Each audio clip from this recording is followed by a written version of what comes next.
The funeral.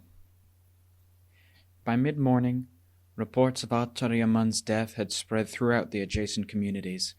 Senior monks and government officials of all levels had heard the news.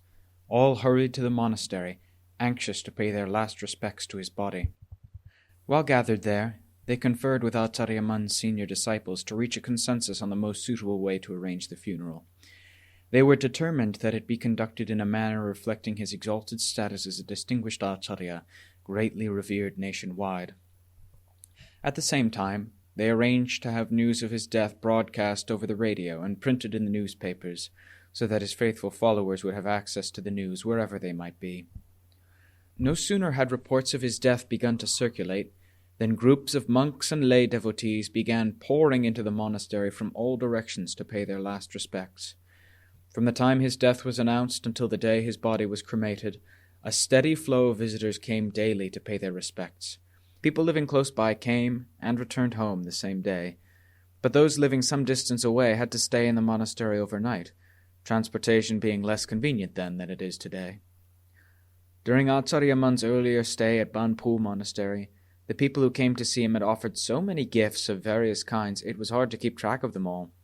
The amount of gift offerings he received from the faithful was extraordinary, a trend which continued until the day of his death.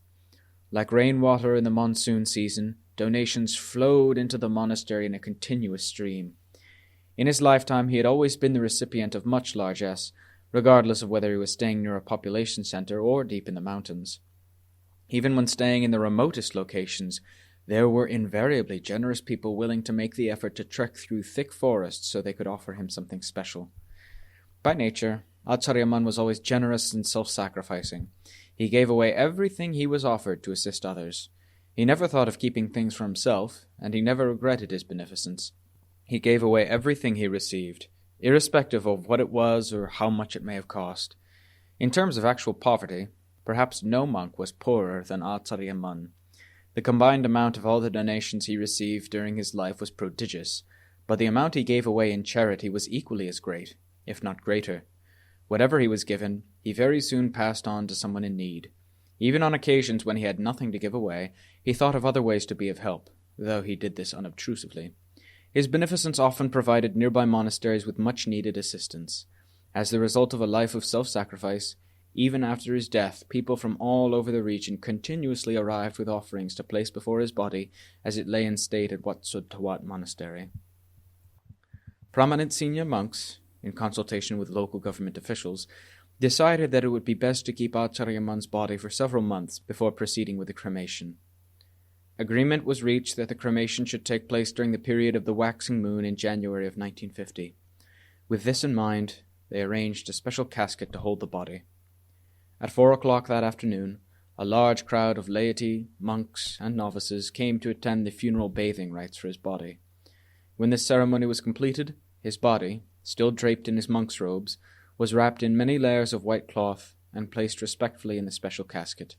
The casket's entire front panel was made of glass, allowing those coming from afar, who had never before seen him, to view his body.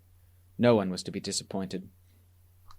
The community of monks, headed by Chao Kun Thamachedi, decided to arrange nightly sessions of sutta chanting to honor him, accompanied by discourses on Dhamma, which were always well attended. All the various functions connected with Acariya Mun's funeral were organized with the generous cooperation of the local populace. From government officials and business leaders down to the general public, all contributions were made in a spirit of geniality. Sincere in their faith, they took these responsibilities very seriously, never losing heart. From the day Acariya Mun passed away until the time of his cremation, the people of Sakon Nakhon put forth a concerted effort to make life as convenient as possible for the monks and novices gathered there for the occasion. They worked tirelessly, with enthusiasm, to ensure that this huge funeral ceremony was an unqualified success, and spared no effort or expense in the process. In the months leading up to the cremation, hundreds of monks arrived in Sakon Nakhon wishing to pay their final respects. Most then returned home, but over 100 remained, residing in the monastery to help coordinate all the necessary arrangements. Despite the large influx of monks, local residents never felt discouraged. The faithful were prepared to support them each day with plenty of alms food.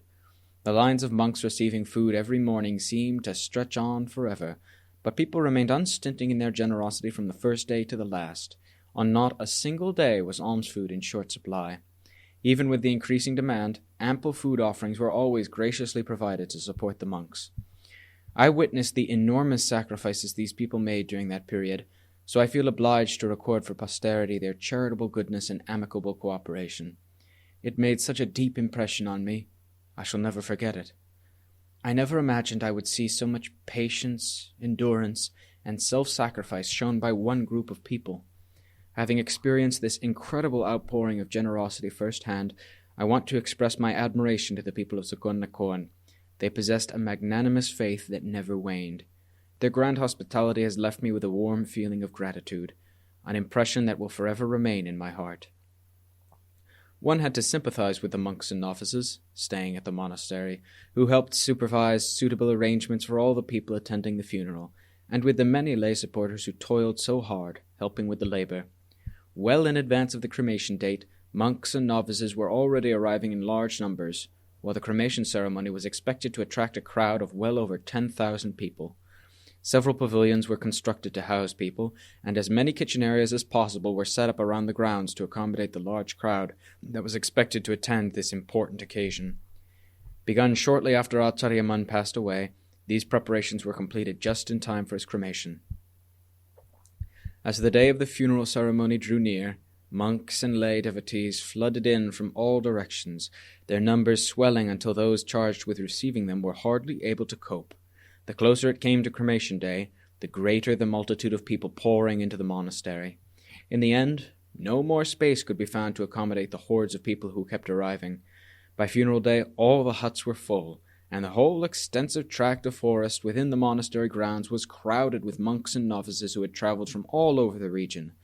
Most of them camped out in the woods, their white umbrella tents visible everywhere. A total of 800 monks and novices were camped outside of Wat Sutawat alone. Several hundred more found shelter in nearby monasteries. In all, well over 1,000 monks and novices were present at Acariya Mun's cremation. As for the lay devotees, it was simply impossible to count how many were camped inside the monastery grounds.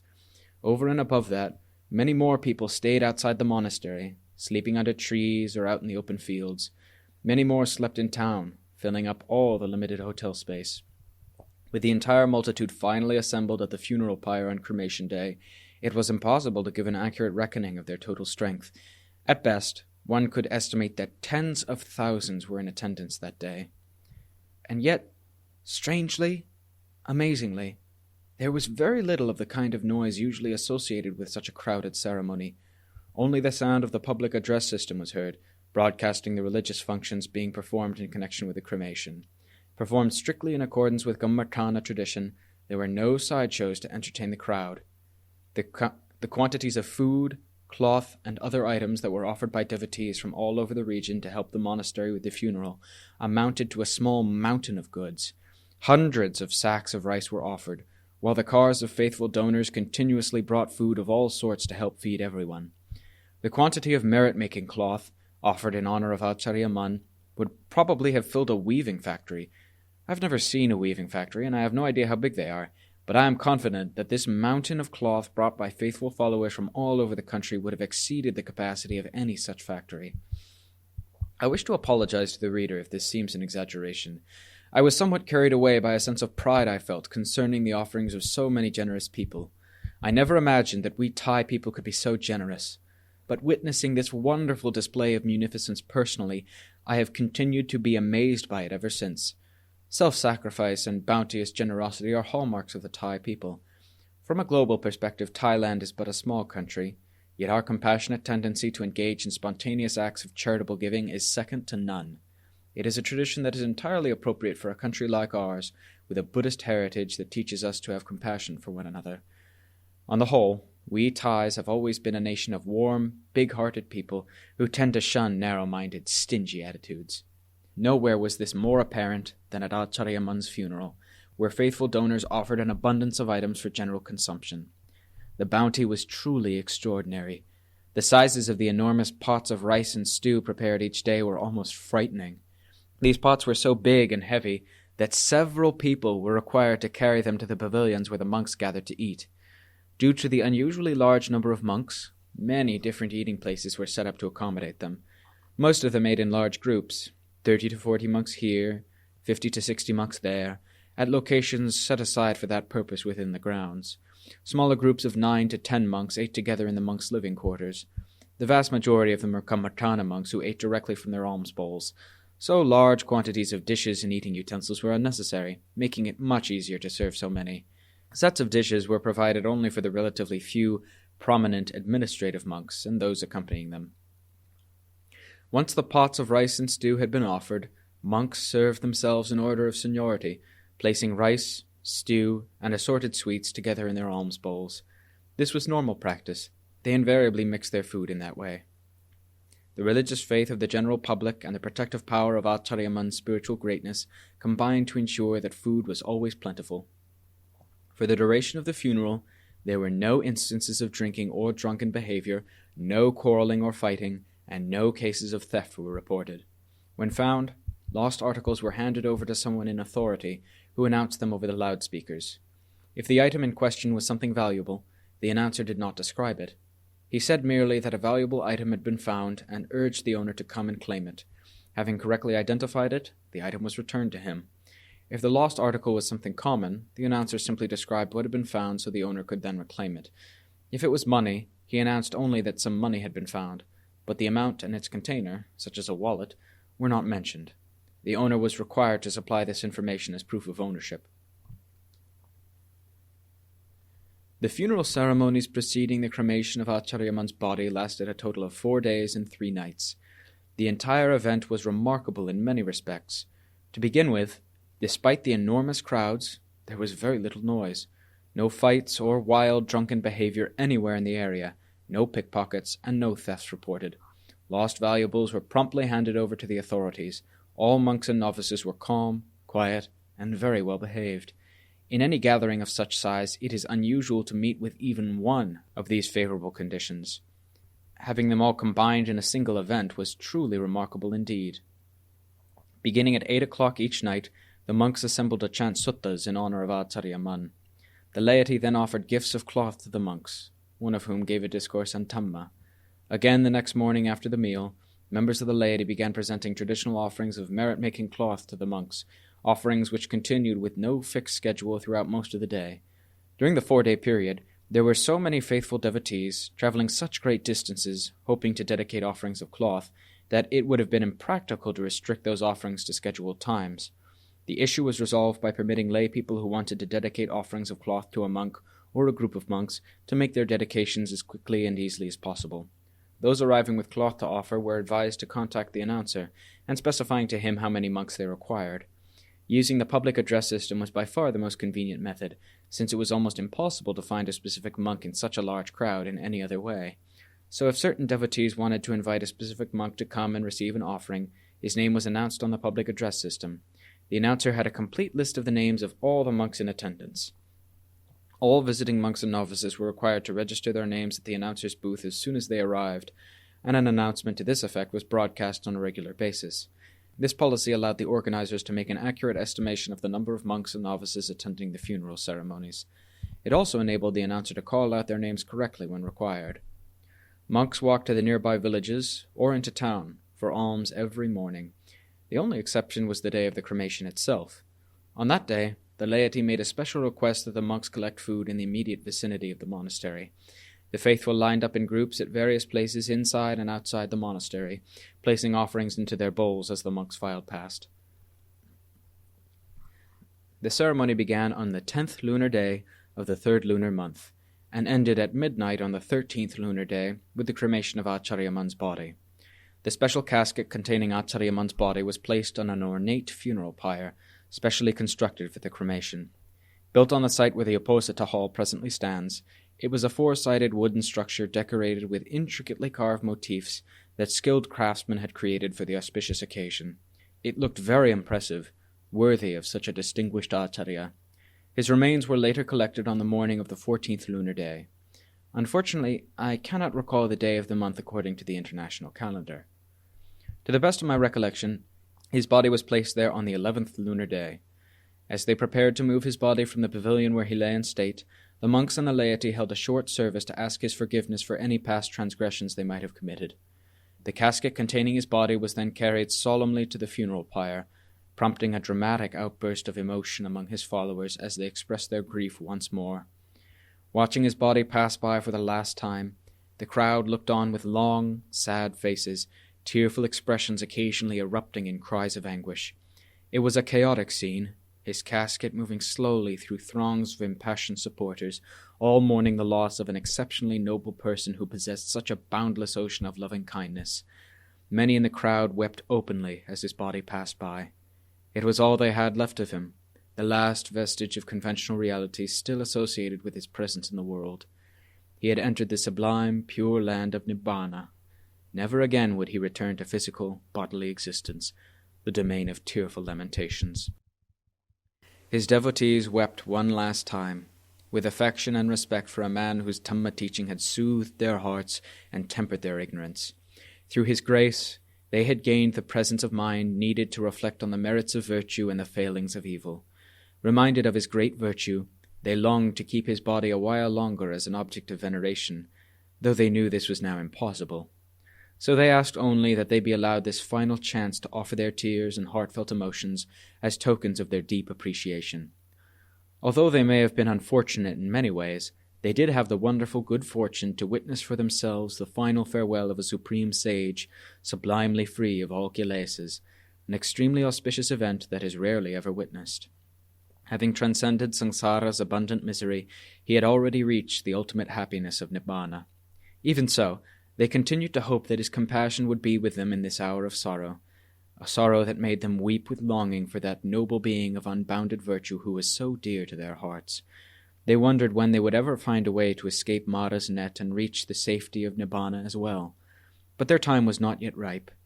All they could do was extol his extraordinary virtue and honor his magnificent achievement with their tears. Such was the overwhelming sentiment of the Buddhist faithful as they mourned the loss of the monk they so revered.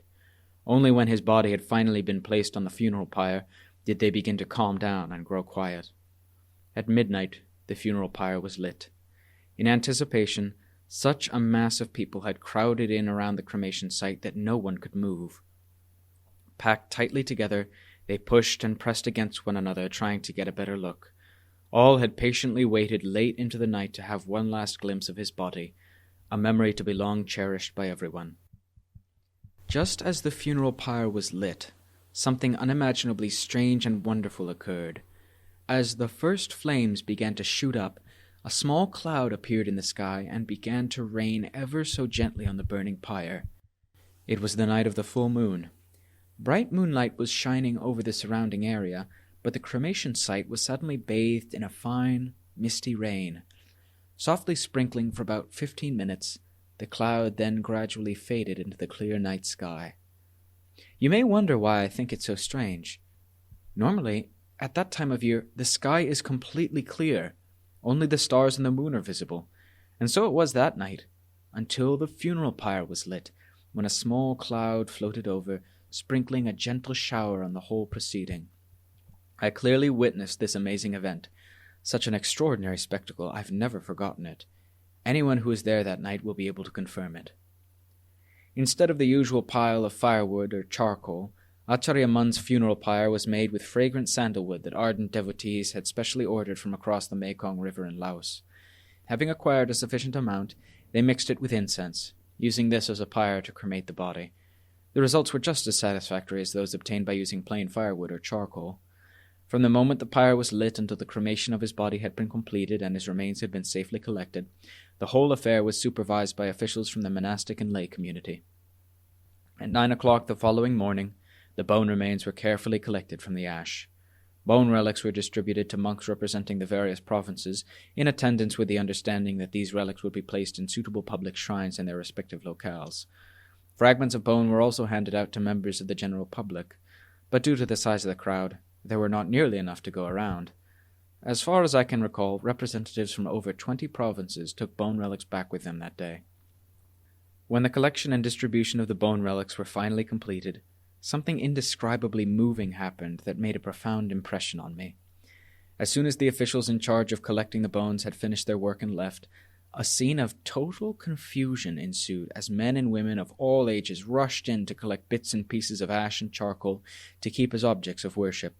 Everybody scrambled to get a bit of this or a piece of that, combing the ground around the funeral pyre for any small memento they could find. In the end, the whole area was spotless, as if it had been scrubbed clean. Walking away, each person seemed to be floating on air, smiling, overjoyed beyond words. All clasped some small keepsake in their fists, guarding their treasure jealously, as though afraid someone might try to snatch it away at any moment. Like so many other events occurring during the course of Acariya Mun's funeral, it was an extremely moving sight. Later, as their last act of homage before going home, most people returned one more time to the site of the cremation, the final resting place of Acariya Mun's body. Prostrating themselves 3 times, they sat quietly on the ground for a few moments in an attitude of deep reflection, expressing their sense of loss with tears and quiet sobs in a way that was heartrending to witness. As I watched those people who felt such profound gratitude for a monk of surpassing virtue, I shared with them the same painful sense of loss. When their moment of quiet reflection was over, they rose and sadly walked away, their faces stained with tears. Other faithful devotees then took their places, solemnly paying their final respects, aware that they had lost the person they so dearly revered. And so it continued for many hours that day. It was an incredibly touching scene to watch. The key factor here is the heart. The heart is the most important thing in the world. People's hearts were the primary force behind all the events I have just described. Tens of thousands of monks and lay people attended the funeral. Their motivations for going came directly from the heart. Their hearts were instinctively drawn to Acariya Mun, for his heart was pure Dhamma, an attainment so sought after that it induced good, moral people from all over the country to come to worship him. Although their hearts may not have amassed as much virtue as they would have liked, it was still enough to create in them a tendency toward future rebirth as human beings.